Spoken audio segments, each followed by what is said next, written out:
Yeah, you know, I believe in actually having a conversation, and you know, when you walked by and everything, I was kind of just curious what you were doing. I figured you weren't trying to harass anybody, so you know, I just wanted to talk and see, I mean, what was going on. I do want to have a conversation, but you know, people are on such polar opposites these days. There has to be a conversation, but unless someone starts it, then right. No, that's very, very true. So one thing I want to give some props to you guys is that there's an American flag over there with you guys. I have never once in the 6 years that I have been filming riots, protests, rallies, and everything, I have never seen Black Lives Matter, a rainbow flag, and an American flag in the same space without the American flag being on fire. There you go. So I have an American flag hanging in my room as well. I was going to bring it, but I didn't. I think... So, what's your question, I guess? Sorry, I was going to... Not really a question. It was just, I just wanted to give you guys props for it because I've never seen that before. And I've been mentioning it to the people watching too, is that I was like, you know, I'll give you guys like some serious respect because Americans, I mean, I think that's one thing that we all have in common is that we all, you know, are from America, and everybody has a right to fly that flag regardless. You know, it's not that we hate America. No one, I wouldn't say I don't hate America. I can't speak for anybody else, but yeah, I would love to see more American flags next to Black Lives Matter flags and LGBTQ flags. And so what do you think about, like, when you go to a Black Lives Matter rally or protest, or you go into Portland on any normal day, and it's all you hear is how they want America to burn, how they hate America, and all of that. Like, yeah. So when I was protesting last year, someone was speaking, there's a speaker and everything, and a random person started burning an American flag, and everybody in the whole area, hundreds of people, literally yelled at him to stop. Literally told him to stop. I was away from it, but I saw people literally grab him and stomp out, you know, make sure the flag was out, not on fire anymore. People were actually booing the American flag being lit on fire.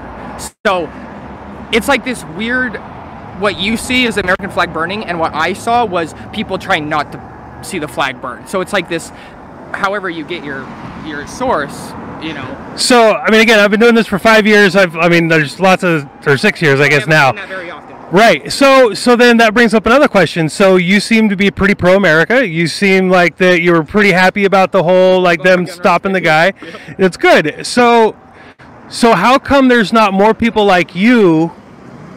Actually, before I ask that question, I'll ask you this. What do you think about the rioting that's been going on for the last 2 years? So, I'm not for... I'm a sense of middleman, right? I get hate from the right and I get hate from the left, right? It's just how things go. You know, you call me the middleman or whatever. I never broke any glass. I never did anything like that. I tried to keep people from breaking things. How I feel about it personally doesn't really matter. I frown upon it. I never partook in that. I was part, you know, I'm happy to say that I was part of the peaceful protest, but, you know, people do their own thing. I can't stop them from breaking stuff, but I also can't, it's hard for me to try to put myself in someone else's shoes to see how they would be feeling in those moments. So it's hard. There's a lot of adrenaline going. I'm not making excuses for anybody. You know, I frown upon it just as much as anybody else does. So then I'll go back to the question I was going to ask you. Why do you think that you're the minority, or do you think that you're the majority? Like, people who believe like you do, who are pro-America, you know, and don't really necessarily agree with the rioting and stuff. Where do you think that people with your mindset are? I'm the minority, unfortunately. I think so. You know, I haven't talked to enough people, but there seems to be like I said, left and right, a shutdown point where people just don't want to have a conversation about something if it really shakes their foundation. So yeah, I'm trying to shake foundations on both sides to see if maybe we can build something here. So I'm definitely the minority. I wish more people thought like me. I wish we could have a conversation. Like when you came over here, you know, they were like, okay, just ignore him, don't say anything like that, right? Because they didn't know. Right. You didn't know who you were. You're probably a very nice gentleman, right? Usually. Yeah, right? And so it's just like, that's the thing. people on the left, shut down. People on the right, you know, I don't know. Really, I haven't talked to too many conservatives. I'm hoping to talk to more of them. But like I said, I want to get a conversation started. That's good. I do the same thing. I love having conversations. Like, I love teaching people. You know, but like, I love having conversations, and I get it too. I get crap from the right, because I'll sit there and I had a conversation with somebody that I disagree with entirely, but we could find common ground, and they were like, well, there's no point in finding common ground. I'm like, well, I don't know, because if you can find that common ground, like, let's say, let's talk about police, right? Like, there's so many different issues when it comes to the cops that the left and the right can totally agree on, and if they could get those points that they agree on, then bam, all of a sudden you made some progress. But because so many people are like, well, but you think the cops should be abolished, and then I'm like, but I think the cops we should have more cops, and they're like, well, that issue alone means that we're not going to talk anymore and bye. You got a point there. The whole abolishment people from the left, they don't know, they're not living in reality. They want an egalitarian society where policing doesn't exist. I'm sorry, that's not how reality works. And as soon as you get your head out of your butt, you know, you can figure out that yes, we need policing, but mass incarceration, you know, that's one of those things where, yeah, no, I do not agree at all with, you know, mass incarceration, war on drugs and all that. So, since you said that just now, who did you vote for in this last election? Biden. You voted for the guy who wrote the Biden crime bill that gave us all of this mass incarceration, who picked the VP who convicted more people for minor offenses than anybody else? I know, it's ironic, isn't it? Why?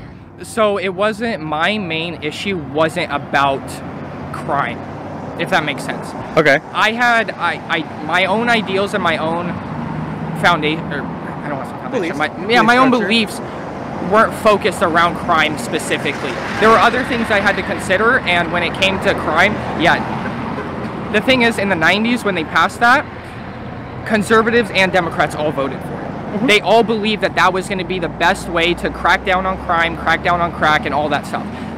We were wrong. Everybody was wrong. Conservatives were wrong, Democrats were wrong. If we can admit that and get that out of the way, then yeah, we can start moving on. But it wasn't a turning point for me to vote the other way, if that makes sense. So what do you think of Biden's first 100 days? Are you happy with your vote? So I'm happy with my vote in the sense that I didn't want to see Trump in office for another 4 years. So that's pretty much I'm okay with that. As far as Biden in his first 100, I think I listened to his little State of the Union like thing. Yeah, State of the Union thing. He said some real great things, but also I already am hearing pushback from Democrats saying, you know, we're going to expand healthcare. They want to expand healthcare even more. So, you know, I think he's doing a good job so far. Healthcare and mental health is a huge part, and I think we definitely need to increase those areas. So I think with him pushing, you know, for more healthcare, I think that's a good idea. So what did you not like about Trump? So it kind of sounds like you mainly voted for Biden because he wasn't Trump. Why do you not like Trump? Gotta tighten that thing. Character is a huge thing for me.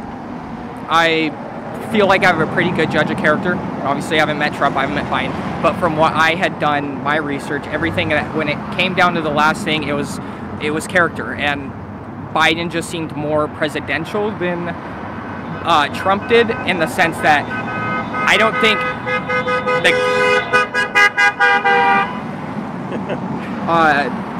it was more about character at that point, you know, than having someone else who had. What about policy? Because like you're so far you're saying character over policy, but what about his policies did you not like? Let's see. The when he banned transgender from the military, the Muslim, when he shut down immigration for Muslims. But he didn't do that though. He shut down transportation from 8 Arab countries, but it was the exact same travel ban that Kuwait also had at the same time. And Kuwait is a Muslim country, but there's 15 Muslim countries, or 15, I think there's 15, close to 15 Muslim countries, and he only banned like 6. So or Arab countries. So those are things that you just taught me. I'm open to hearing, and yeah, so exactly. So the left took that and ran with that information to make it sound worse than it really was, right? Right. You just taught me something. So yeah, let's keep going. So what else? What else? Okay, so the LG for the trans in the military thing. Did he ban trans joining the military, or did he ban the medical operations? I thought he only banned the like transition, like government paying for the transition stuff. I could be wrong. I thought it was from the military entirely. So we both could not have enough information to actually have a real conversation about it. So. What do you think about Trump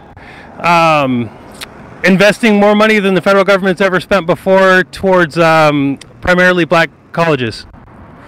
Yeah. Opportunity zones. So when we talk about opportunity zones, are you talking about ones that we're creating?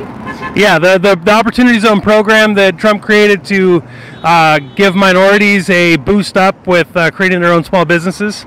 Oh, cool. Something flew by my radar. I may have run. Okay, so instead of doing that, like, what other policies of Trump did you not like, though? Let's see. Man, you're asking me to do history of my past 4 years. Okay. So and instead of try and make me go back in my memory, I smoked too much pot. So instead of doing that, I'll ask you what I think is a very, very important question. So the right always sits there and goes, the only reason that Biden won was because he said mean things, and they say that because Biden is more presidential, like that's the thing. But the people on the right sit there and go, but these policies matter, and look at the crisis we have at the border right now. Like, Biden's trying to like shrug it off, like, oh, it's a seasonal thing. No, records are breaking. Like, this is like, it's massive. More kids are in those cages that Biden hated and talked crap about, and most of the people across the street cried about those kids in cages things that Obama built, but they blamed Trump for it. Right, so like there's all these things, but Trump gave us this economy that was able to survive a lockdown, and yet Biden is doing everything he can. Biden is actually he announced a new program that is going to make the Great New Deal or the New Deal and the Great Society look like child's play. Green New Deal? No, not the Green New Deal. The Great Society and the New Deal. FDR's New Deal and LBJ's Great Society. Two of the biggest expansions of federal government this country's ever seen. And Biden's new proposed program is going to make both of those look like child's play. And he's going to tax and spend ourselves out of a recovery. Like, how can people, if it ain't broke, why are you going to try to fix it by taking money away from people and spending money that we don't currently have? So are we talking about increasing taxes for like regular people, or like government spending and increased government spending, or taxes on people? Both. He's doing both of those things. That was part of his thing. I just want to narrow down. So the taxes is going to apply to people making over 400,000, right?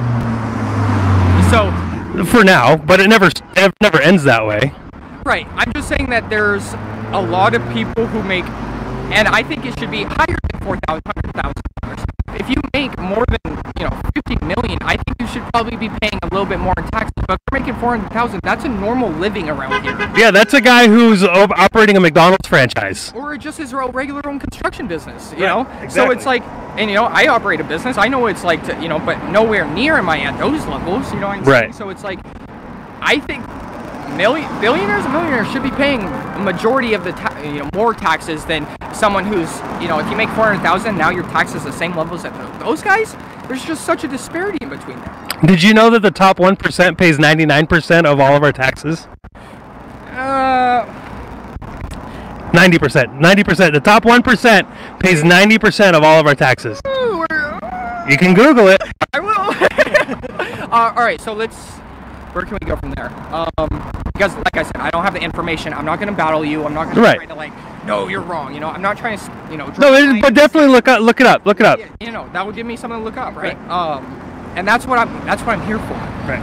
I've already learned 3 new things, right? So, it's something I'll look up. Definitely. So let me ask you this. What do you think about conservative journalists who... Yeah. But like, so I get called. I've had people come to my house. I've had people like put posters up all around my neighborhood calling me a Nazi and a fascist and a white supremacist and all that stuff, with nothing to back it up or anything. Like there's nothing. There's nothing that they have. So you seem like a very middle of the road kind of guy.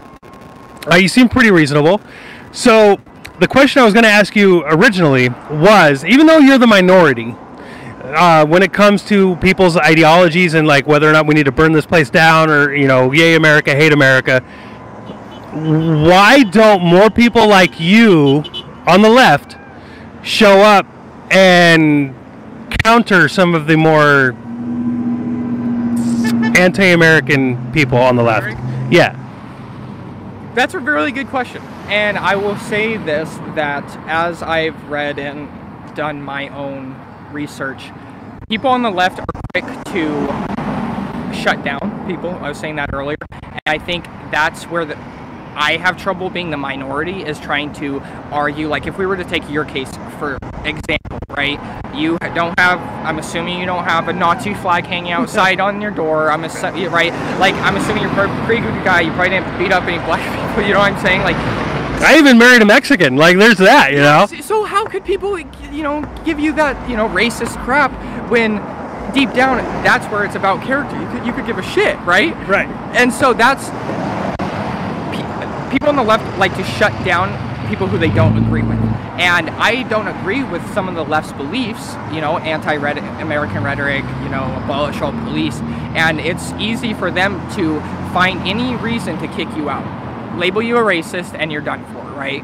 And so many people on the left are scared of becoming or being called a racist or being, you know, they want to belong, just like people on the right. They want to belong in the community, and when they found their community, they don't want to be kicked out of it. They like it. So even if it conflicts with their inner boundaries, that's what I had to figure out. I got pretty radical this last year, but after I started doing all my own research, I was like, whoa. I'm much more center than I thought. You know, I don't really believe that we should abolish the police, and, you know, I don't think all cops are bastards. You know, I know a lot of good cops. So, you know, I've talked to a lot. Oh, that'll get you beat up. You better watch out. See, that's what I'm saying. Like in protests in Portland, when they would say, they'd be like, ACAB, I'd be like, no, peaceful protest. I literally try to stop those chants, but because everybody else, it's a mob, they're gonna continue singing it. Right. So what got you out protesting last year? Like what put you out on the streets doing that? I've always believed, you know, I was raised probably more on the left side. I believe in, you know, human rights and everything like that, and I grew up with quite a diversified friend group, and I saw how, especially in Richfield, how they were treated and the difference, you know, being the one white kid with a group of friends of minorities. I saw some differences, you know, and so it was more that. Sorry, I lost my question, or I lost your question. What got you on the streets last year? Oh, yeah. George Floyd. Seeing the 9 minutes on the neck thing, and knowing that police need to be held more responsible, that put me in the game. That was like, okay, if you just can't, you're just going to continue thinking that it's bad, but you're not going to do anything about it. You know, that's a waste of intelligence. That's a waste of breath of thought. You know, if you truly believe something that needs reform, whatever it is, go on, do something about it. So I, you know, did what I could, started educating myself, and showed up to protest, started stuff here. So are you happy with the verdict? Yeah. Do you really honestly think that it was murder? Unintentionally. So homicide, not necessarily murder. It was the last charge that the judge put on, which was it was like the third, or no, it was, I think it was murder in the third, I think was the... But it had to do with like unintentional, that even though he didn't mean to kill him, it was unintentional that still led to his death. So you agree with that verdict, but did you agree with the other two as well? Because the other two were because he got found guilty on all three, which were like he meant to do it, he wanted to do it, and then he did it even though he didn't mean to do it. So I am going to push back just a little bit. I watched every minute of that trial from beginning to start. Beginning to start. Yeah. Beginning to end. And I will say, personally, from my own view, that's not what they proved. That's not what it was about. It wasn't about whether he tried to do it. That was not the narrative that was in that courtroom. Right, but no, I'm not saying that was a narrative. Those were the charges. The two counts. There were 2 counts that were intentional. They were saying that he did it intentionally. That's why they had the 3 counts. They were hoping that if the first 2 didn't stick, which I don't personally think they should have, and it sounds like you don't really necessarily agree that they should have either, since it was unintentional. Right. You believe it was unintentional. So that third one was unintentional manslaughter. Yeah. So, okay. So that's cool. That's cool, because most people. That's why I wanted. Sorry to interrupt you. That's why I wanted to watch every minute of that trial, because it's like the OJ, or not OJ. It was like the Rodney King case. You know what I mean? Like if Rodney King would have happened today and they found him not guilty, can you imagine what Portland would look like? Yeah. Right? So, and you can't tell me. I don't know. Rodney King. Yeah, no, I think that was wrong, and I think we're learning. I think we're continuously, making things better. But I saw George Floyd as another Rodney King, just not as bad. So it was brutal, and so that's why I wanted to watch the whole trial so I could be able to talk about it and reflect everything that I saw there. So let me ask you a right-wing question. So you know about the riot at the Capitol? Right, on January 6th, right? The riot at the Capitol. There was a woman that was shot by the police. I saw that. Do you know her name? No. Her name's Ashley Babbitt, by the way. So, do you know the name of the cop that shot her? No. Have you heard anything about it since it happened? Only post-released information and video. Is that okay? What crime did someone was breaking into your home? That's not a home. It's a public building that is open. That is supposed to be constitutionally open to the public at all times. At all times. Yep. So, given that the circumstances surrounding, well, was she carrying a weapon? Was she posing a threat to anybody's life or body? What? When she broke through that window, I feel that could have been viewed as a threat, as she was trying to get in of a barricaded area. But she didn't have a weapon. She didn't have anything to cause harm to anybody with. Right. Right. So that narrative can go a long ways, right? She's the definition of a unarmed person being shot by the police. Yes, right. Exactly. But nobody knows about it. Nobody cares. I wouldn't say nobody knows about it. I think that's so sweeping claims like that, saying like, "Oh, nobody knows about it." I think obviously people on the right know about it. Yeah, and they care. And people in the middle, I think people in the middle, understand. And I think people on the left, probably forgot. They were probably, there was memes and shit about her and shit like that. But my question is why, considering that 2 to 3 times more white people get shot by the police and killed by police, why does nobody care? Even Latinos get shot by police. I mean, Asians get shot by the police. There's all sorts of everybody that gets shot by police. But yet George Floyd, who didn't get even shot by the police, he was smacked out on fentanyl and meth, and he committed a crime. He had 3 times the lethal dose of fentanyl in his system. He did 100%. Case. It wasn't even enough. Oh, the prosecutor lied. The prosecutor straight up lied, especially during his closing argument. Dude, the falsehood, like everybody could watch the video of what happened that day. George Floyd said he couldn't breathe before he was even out of the car. I know, but so here's the difference between what the videos say and the actual medical examiners and drug. Now, like I said, I watched every single minute of that trial. I watched like 4 or 5 medical examiners test, all kinds of people, doctors and stuff, and they testified that it was a non-lethal dose. So, And you have 5 doctors testifying under oath. If you believe in the Constitution and you believe in law, then you believe those doctors. Oh, not a chance. Not a snowflake's chance in hell. Are you kidding?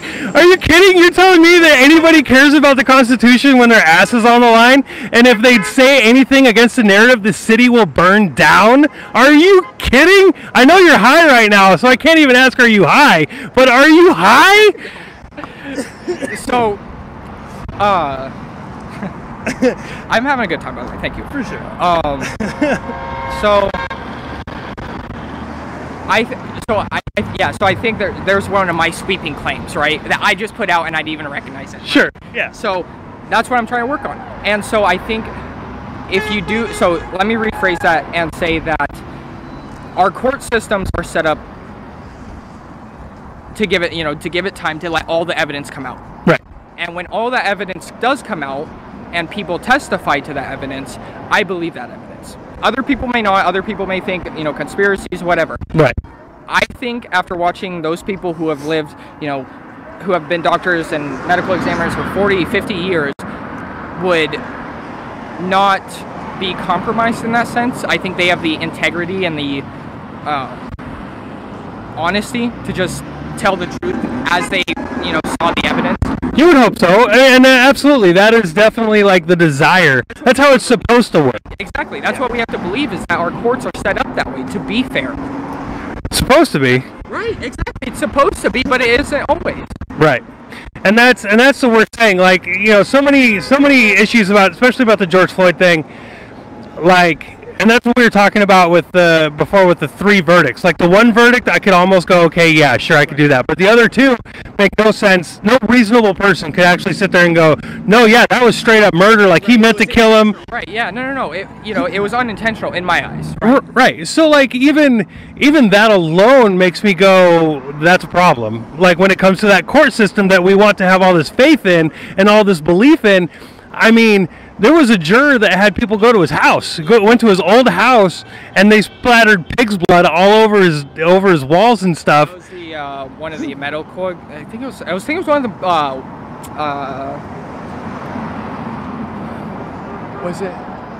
Was it one of the jurors? I don't think it was one of the jurors because they didn't release any of that information. No, I saw something it was on the news yesterday that they did a report. It might have been. I'm pretty sure a medical examiner. I'm pretty sure it was a medical examiner because their information is all public. Right. All right, I'll check that out. Yeah, no, I think it was. But either way, I mean, that's intimidation. Not to mention the thousands of people outside the courthouse every day going, "We're going to kill you if you don't say yes." Like it's. And I think that the jury probably should have been sequestered. I don't know why the. Totally. Yeah. Well, I mean, the defense had a point. Get these people off the news. Get these people in a hotel room, and it was only 2 weeks. You know what I'm saying? Like, it's not that long of a trial. Like, just sequester them so they don't have any outside information available to them. Common sense. It's common sense. I was surprised when the judge denied the second motion for the. Yeah, no, I was surprised at that. No, for sure. Well, I think. Yep. Right. I got to get going, but yeah, definitely. Thank you. I'll follow you, and maybe we can. Do this again sometime. For sure. All right, buddy. All right, man. Have a good one.